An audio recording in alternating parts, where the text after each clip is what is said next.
Hello বন্ধুরা, তো আজকে আমাদের লাঞ্চে কী কী আছে দেখে নাও। প্রথমেই দেখে নাও, এখানে আছে গরম গরম ভাত, এখানে আছে আলু ভাজা, এখানে আছে বাঁধাকপি,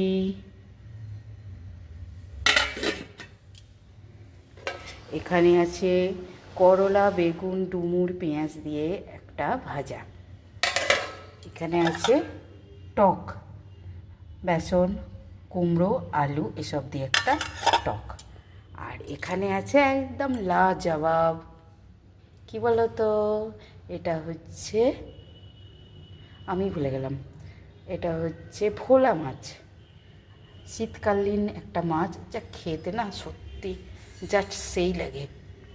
তোমরা কারা কারা পছন্দ করো কমেন্টে অবশ্যই জানিও, দারুণ দারুণ লাগে।